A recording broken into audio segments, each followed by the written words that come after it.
నమస్తే, welcome to Suman TV. నేను విష్ణు. ప్రస్తుతంతో పాటు ప్రముఖ సర్టిఫైడ్ ఫినాన్షియల్ ప్లానర్ రాంప్రసాద్ గారు ఉన్నారు. వారితో మాట్లాడదాం. సార్ నమస్తే. సార్ నమస్తే విష్ణు గారు. రాంప్రసాద్ గారు, సాధారణంగా బ్యాంకులో వాళ్ళు కొన్ని ప్రాపర్టీస్ని వేలం వేస్తుంటారు. అంటే అవతల వాళ్ళు ఈఎంఐ కట్టకపోయినా, లోన్లు క్లియర్ చేయకపోయినా కొన్ని ప్రాపర్టీస్ని వేలం వేస్తుంటారు. సో ఇలా వేలం వేసిన ప్రాపర్టీసు తక్కువ ధరకు వస్తాయి కదా అని చెప్పి అక్కడికి వెళ్ళి ఆ వేలంలో ఉన్న ప్రాపర్టీస్ని కొనుక్కోవడం మంచిదే అంటారా? తక్కువకి వస్తున్నాయి కదా అని చెప్పి. అవునండి, తక్కువకి వస్తే కొనుక్కోవాలి కదా. తక్కువ వస్తే కొనుక్కోవాలి కానీ ప్రాపర్టీ కూడా కొనుక్కోవచ్చు. ఎందుకంటే నార్మల్గా మనకి వేలంలో వచ్చే ప్రాపర్టీ అయినట్లయితే మార్కెట్ వాల్యూ కన్నా అట్లీస్ట్ ఒక 20% లోయర్ ప్రైస్లో వస్తుంది. డెఫినెట్గా లేని పక్షంలో ఎవరు కొనరు కదా. ఇంకోటి ఏంటంటే బ్యాంకర్స్ కూడా దాన్ని మార్కెట్ వాల్యూ కన్నా తక్కువలో అమ్మగలుగుతారు. ఎందుకు అమ్మగలుగుతారంటే ఒక బ్యాంకర్ లోన్ ఇచ్చినప్పుడు ఆ ప్రాపర్టీ యొక్క మార్కెట్ వాల్యూలో మ్యాక్సిమం 80% మాత్రమే లోన్ ఇస్తారు. వాళ్ళ సేఫ్టీ కొరకు ఫుల్ అమౌంట్ లోన్ ఇవ్వరు. ఫుల్ అమౌంట్ ఇస్తే కొన్నతనికి ఏం బాధ్యత ఉండదుగా, వద్దంటే వదిలేసి వెళ్ళిపోతాడు. అందుకనే 80% ఇస్తారు. రెసిడెన్షియల్ ప్రాపర్టీ అయితే ఇప్పుడున్న రూల్స్ ప్రకారం బిలో 30 lakhs కనుక ప్రాపర్టీ వాల్యూ ఉంటే ఇంచుమించుగా 90% వరకు లోన్ ఇస్తారు. 50 లక్షలు 75 లక్షల వరకు ఉన్నట్లయితే మీకు ఆ ప్రాపర్టీ వాల్యూలో 80% వరకు లోన్ ఇస్తారు. 75 లక్షల పైన ఉంటే ప్రాపర్టీ వాల్యూలో 75% లోన్ ఇస్తారు.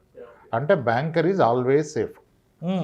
కొన్న వ్యక్తి కట్టలేని పక్షంలో ఇప్పుడు 100 రూపాయల ప్రాపర్టీ 80 రూపాయలే కదా లోన్ ఇచ్చాడు, 80కి అయితే సులువుగా అమ్ముకోగలడు కదా.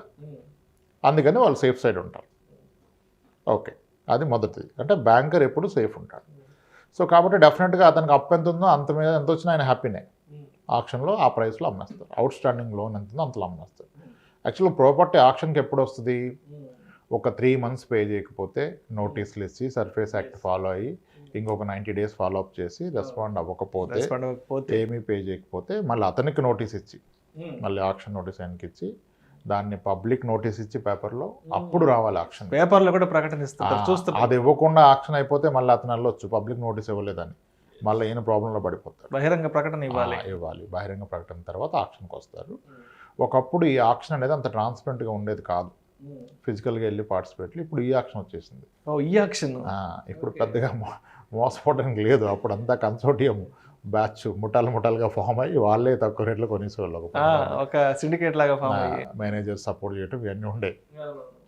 ఈ మధ్య ఫ్రెండ్ ట్రైనింగ్ యాక్టివిటీ వింటాం కదా మ్యూచువల్ ఫండ్స్లో, అలానే ఆక్షన్లో కూడా ముందుగా ఇన్ఫామ్ చేయడం అన్నీ జరిగాయి. ఇప్పుడు ఈ ఆక్షన్ వచ్చింది. ఒక ప్రైస్ పెడతారు, వాళ్ళు పెట్టిన ప్రైస్లో 5% డిపాజిట్ చేసి పార్టిసిపేట్ చేయొచ్చు. ఎవరు హైయెస్ట్ బిడ్ చేస్తే వాళ్ళకి అలాట్ చేస్తారు. సో తక్కువ రేట్లో కొనుక్కోవడం మంచిదే. కానీ ఇక్కడ మనం తీసుకోవాల్సిన జాగ్రత్త అంటే first legal. Mostly legal issues ఎప్పుడు వస్తాయంటే మీరు ఫ్లాట్ కానీ ఇండిపెండెంట్ హౌస్ కానీ కొంటే మేజర్గా రాకపోవచ్చు, మీరు స్థలాలు కొన్నప్పుడు ఎక్కువగా వస్తాయి లీగల్ ఇష్యూస్. స్థలాలు కొన్నప్పుడు వస్తాయి. ఈ డబుల్ రిజిస్ట్రేషన్ అన్ని రకరకాల ఇబ్బందులు ఉంటాయి. మోస్ట్లీ అంటే first of all banker loan ఇచ్చాడంటే లీగల్గా క్లియరెన్స్ ఉంటేనే ఇస్తాడు. కానీ ఆ బ్యాంకర్స్ని కూడా మోసం చేసే గనులు చాలామంది ఉన్నారు. కొంతమంది కొనే ఉద్దేశమే తర్వాత ఆక్షన్కి వెళ్ళిపోద్దని ఉన్నదానికన్నా ఎక్కువ ప్రైస్లో సంభవం. అంటే టెక్నికల్ లీగల్ వాల్యుయేషన్స్ అన్నీ ఉంటాయి, టెక్నికల్ వాల్యుయేషన్ వేస్తారు, బట్ అలా కూడా మిస్లీడ్ చేసుకుని ఉండొచ్చు. ఇంకోటి ఏంటంటే మీకు ఇలా తీసుకున్నప్పుడు అంటే బ్యాంకరు మీకు ఆక్షన్లో పెట్టినప్పుడు అతను ఒక ప్రైస్ కోట్ చేస్తాడు. మీకు ప్రిఫరబుల్లీ అతను అవుట్ స్టాండింగ్ ప్రైస్ అయితే మినిమం కోట్ చేస్తాడు. దాని మీద ఎవరు ఎక్కువకి వెళ్తే వాళ్ళకి ఇచ్చేస్తాడు. తర్వాత సెటిల్మెంట్ బ్యాంకర్ ఇష్టం. ఆ లోన్ తీసుకున్న అతనికి ఎక్స్ట్రా మనీ ఇస్తాడా లేదా అది పక్కన పెడితే ఇక్కడ మేజర్ ఇష్యూ ఏంటంటే ఆక్షన్ ప్రాపర్టీ కొనడానికి సేమ్ బ్యాంక్ అతను మళ్ళీ మనకు లోన్ ఇవ్వట్లా. కొనే వ్యక్తికి లోన్ అంతే కదా. ఇప్పుడు ప్రాపర్టీ అంటే 90% లోన్లోనే కొంటారు, ఒక 10% పీపులే క్యాష్ పెట్టుకుంటారు. అయితే ఇప్పుడు లోన్ రాదు అంటే నేషనలైజ్డ్ బ్యాంక్స్, మేజర్ బ్యాంక్స్ ఇవ్వవు లోన్స్ ఆక్షన్లో కొన్న ప్రాపర్టీకి. అక్కడ రూల్ ఏముంటుంది? పార్టిసిపేట్ చేయాలంటే 5%, అలాట్ అయితే వితిన్ 24 hours ఒక 20%, రిమైనింగ్ 80%కి ఒక 45 days ఇస్తారు. ఈ 45 daysలో మీరు లోన్ అన్నా తెచ్చుకోవాలి, కంప్లీట్ క్యాష్ అన్నా కట్టాలి. ఇప్పుడు ఏం చేస్తారు చాలామంది, ముందు ఆక్షన్లో కంగారుగా పార్టిసిపేట్ చేసి అలాట్ అయ్యాక 20% వేసి 80% లోన్కి ట్రై చేస్తారు. అప్పుడు లోను మేజర్ బ్యాంక్స్ ఇవ్వవు, నాన్ బ్యాంకింగ్ ఫైనాన్స్ కంపెనీస్ ఇస్తాయి. వాడు ఇచ్చినప్పుడు అడ్వాంటేజ్ తీసుకుంటాడు. వాడు ఏం అడ్వాంటేజ్ తీసుకుంటాడు? Higher rate of interest. ఎంత రేట్ ఆఫ్ ఇంట్రెస్ట్? నార్మల్గా 8% ఉంటే ఆక్షన్ ప్రాపర్టీకి 12% 13% ఇచ్చేస్తాడు.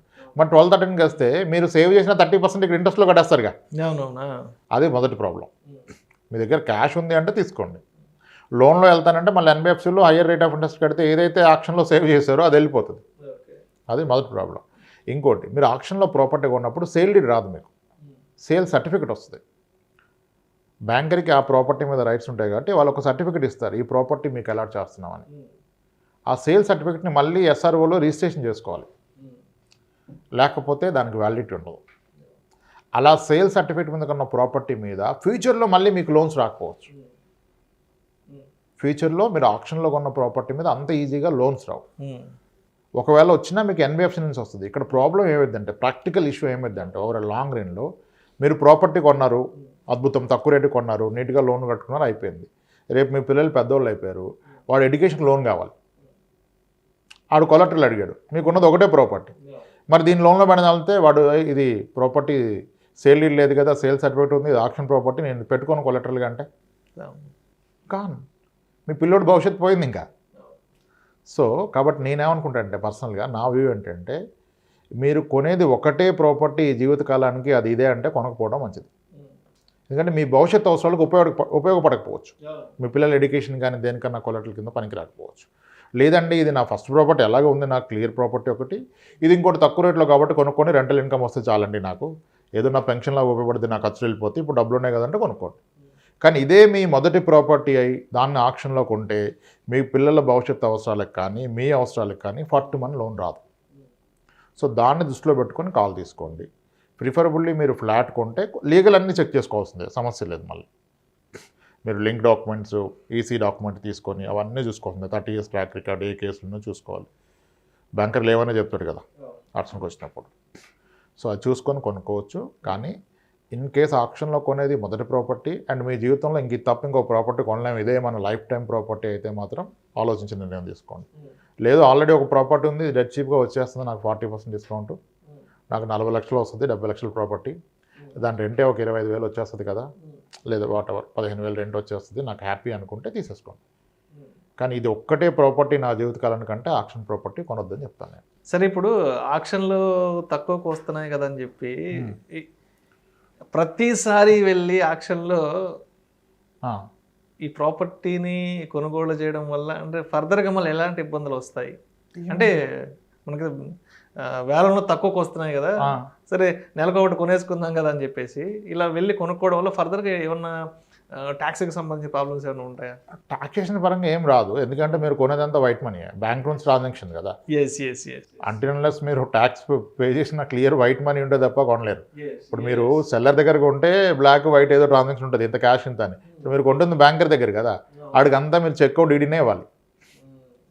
సో బ్లాక్ మనీతో ఆక్షన్ ప్రాపర్టీ కొనలేరు, వైట్ మనీతో కొనాలి. మీరు ఎన్ని కొన్నా ఎటువంటి ప్రాబ్లం లేదు. ఎందుకంటే ఈ క్వశ్చన్ ఎందుకు అడుగుతున్నా అంటే, సాధారణంగా ఈ ప్లాట్లు కొనేవాళ్ళు, ఫ్లాట్లు కొనేవాళ్ళు 4-5 ఎన్నింటని కొంటూ ఉంటారు, కొంతమంది 10-15 మెయింటైన్ చేస్తుంటారు కదా. మరి ఇలా తక్కువకు వస్తున్నాయి కదా అని చెప్పి ఇష్టం వచ్చినట్లు కూడా కొనుక్కుంటూ వెళ్తే మంచిదా కాదా అన్న ఆ సందేహంలో ఈ క్వశ్చన్ అడిగాను. మంచిదా కాదా అంటే, యాక్చువల్లీ ఎక్కువ ప్రాపర్టీలు కొనేది ఎవరంటే భారీ ఇన్కమ్ ఉన్న వాళ్ళు కొంటారు. ఇప్పుడు ప్రాక్టీసింగ్ డాక్టర్స్ కానీ, సర్జన్స్ కానీ, వేరే వాట్ ఎవర్. ఇప్పుడు ఆఖరికి కరప్టెడ్ మనీ వచ్చినా, క్రైమ్ మనీ వచ్చినా ఏం చేయగలుగుతారండి? ఉన్న పలంగా 2 కోట్లు వచ్చి క్యాష్ పడితే ఏం చేయగలుగుతారు ఇంట్లో? అవునవునా. దెన్ బయింగ్ ప్రాపర్టీ ఏం కొనలేరు. అలా కొనాలంటే ఈ ప్రాపర్టీ కొనరు, ఓనర్ దగ్గర కొనుక్కోవాలి. బ్యాంక్ దగ్గర కొంటే కంప్లీట్ వైట్ ట్రాన్సాక్షన్ కదా, అలా కొనే అవకాశం ఉండదు. మీకు వైట్ మనీ ఉంటేనే కొనగలుగుతారు, బ్లాక్ మనీతో కొనలేరు, అన్అకౌంటెడ్ మనీతో కొనలేరు. సో అటువంటి ఇబ్బందులు ఏమీ రావు. సో ఎన్నైనా కొనుక్కోవచ్చు అయితే, ఉంటే కొనుక్కోవచ్చు. డబ్బుండి తక్కువకు వస్తున్నాయి కదా అని చెప్తే కొనుక్కోవచ్చు. ఇక్కడ మరో ముఖ్యమైన విషయం గుర్తుంచుకోవాలి. అసలు ఒక ప్రాపర్టీ లోన్లో తీసుకున్న వ్యక్తి ఎన్పిఏ వరకు వస్తే కూడా బ్యాంకర్ అమ్మేంత వరకు ఆయన ఏం చేస్తాడు? ఆయన అమ్ముకోవచ్చు కదా. ఇప్పుడు నేను ₹1 కోటి ప్రాపర్టీ కొన్నాను, బ్యాంక్లో తీసుకున్న లోన్ 80 లక్షలు, 2 ఏళ్ల పాటు కట్టాను, అందువల్ల 80 లక్షలు కాస్త తగ్గి 74 లక్షలు అయింది, 75 లక్షలు అయింది. మరి ఇప్పుడు నేను కట్టిన పక్షంలో బ్యాంకర్ ఆక్షన్కి వెళ్ళిపోతే అతను అమ్మేస్తాడు, నాకేమి రాకపోవచ్చు మోస్ట్లీ. మరి అప్పుడు నా ₹1 కోటి ప్రాపర్టీ 2 yearsలో 1 కోటి కాస్త 1,20,000 ఉండాలి కదా. అప్పుడు మన 75 లక్షలే ఉంటే అక్కడ దాకా ఎందుకైనా సరే ఈయన అమ్ముకోవాలి, ఈయన అమ్ముకోవాలి కదా యాక్చువల్గా. ఆ అమ్మలేని పరిస్థితి వస్తే కదా, అంటే ఎక్కడో కొంచెం మతలబు ఉండే అవకాశం ఉంది దాంట్లో. మోస్ట్లీ ఈయన కట్టలేని పక్షంలో ఈయన ఎవరికైనా నమ్మితే ఆ లోన్ ట్రాన్స్ఫర్ అయిపోతుంది. వేరే అతనికి లోన్ అంటే ఆ బ్యాంకర్ వేరే లోన్ ఇస్తాడు ఇదే ప్రాపర్టీకి, ఆడికి కావాల్సిన బ్యాంకర్కి రీపేమెంటే కదా. సో కాబట్టి కొంచెం జాగ్రత్తగా వాల్యుయేట్ చేయాలి. మోస్ట్ ఆఫ్ ద కేసెస్లో అక్కడ దాకా వస్తే ఓనర్ అమ్మేస్తాడండి, బ్యాంకర్ దాకా పోనివ్వడు. కొన్ని సపరేట్ పర్సన్లు ఎలా ఉంటాయంటే, ఇప్పుడు వ్యక్తికి ఏమన్నా అయింది, అతని వైఫ్ అమ్మలేకపోయింది, ఆ కేసెస్లో వెళ్తాయి. మోస్ట్లీ ఆక్షన్కి వచ్చాయంటే ఓనరు మరీ రిస్క్లో పడిపోవటం, హెల్త్ కండిషన్ బాగోకపోవటం, లేకపోవటం వలన వస్తాయి. ఎందుకంటే ఓనర్ అంత యాక్టివ్గా ఉంటే ఆయన అమ్మేసుకుంటాడు, బ్యాంకర్ని ఎందుకు అమ్మనిస్తాడు తక్కువ రేటుకి 70కి, కోటి 20 లక్షల ప్రాపర్టీని 70 లక్షలకి అలా వదులుకోరు. ఆ పాయింట్ కూడా చూసుకోవాలి. అసలు ఆక్షన్లో వచ్చిందంటే మీరు దాన్ని అనుమానించాలి, ఫస్ట్ ముందుగా అనుమానించాలి. ఇది అసలు ఇది కొనడం ఎంతవరకు సేఫ్? కొందరికి సెంటిమెంట్స్ ఉంటాయిగా, దాంట్లో ఎవరన్నా సూసైడ్ చేసుకొని ఉంటే ప్రాపర్టీలు ఆబ్వియస్గా బ్యాంకర్ చెప్పడు కదా. కొన్ని డెత్ మిస్టరీస్ కూడా కొన్ని ప్రాపర్టీస్ లో దాంట్లో ఏదైనా క్రైమ్ జరుగుండొచ్చు, అశుభాలు ఏమన్నా జరుగుండొచ్చు. దానివలన వాళ్ళు ఇంకా దాన్ని ఉంచుకోదలుచుకోలేదు. ఆ తెలిసిన వాళ్ళు ఎవరు కొనట్లేదు అక్కడ చుట్టుపక్కల, అందుకని లోన్ డిఫాల్ట్ చేసేస్తారు.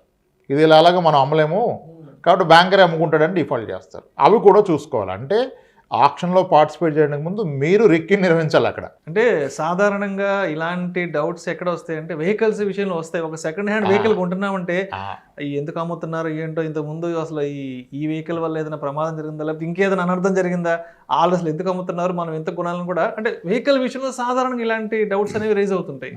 ఇంటి విషయంలో కూడా డౌట్ రావాలి. మీరు ఆన్ ఫుట్ వెళ్ళి లొకేషన్ చూసుకొని ఆ సరౌండింగ్ చుట్టుపక్కల విచారించుకొని తీసుకోవాలి. ఇది కూడా ఇంపార్టెంట్ పాయింట్. తక్కువ రేట్లో జరగటం నిజం కావచ్చు కొన్ని కేసెస్లో, ఏదైనా తక్కువలో వస్తే దానికంటూ ఒక కారణం ఉంటుంది కదా, బలమైన కారణం. అసలు అది వేలం వేసే వరకు ఎందుకు వచ్చింది, ఫస్ట్ ఆ వ్యాలిడ్ పాయింట్ మన మైండ్లో పెట్టుకోవాలి. అతను కట్టలేకపోవడానికి కారణం ఏంటి, అది బ్యాంకర్ చెప్పడం. అవతల వాళ్ళు ఎంత కట్టలేకపోయారనేది బ్యాంకర్ చెప్తారు, కట్టలేదు కాబట్టి వేలం వేస్తున్నాము. అది కూడా చూసుకోవాలండి. మొదటగా ఆ పాయింట్ చూసుకొని దాంట్లో ఇబ్బంది లేని పక్షంలో అప్పుడు డిస్కౌంట్లో వచ్చింది కాబట్టి కొనుక్కోవచ్చు. Thank you sir, thank you so much Ramprasad గారు. బ్యాంకులో వేలం వేసిన ప్రాపర్టీస్ని కొనొచ్చా కొనకూడదా అనే అంశం గురించి చాలా క్రిస్టల్ క్లియర్గా, చాలా డీటెయిల్డ్గా మీ విశ్లేషణ తెలియజేశారు sir. Thank you so much sir.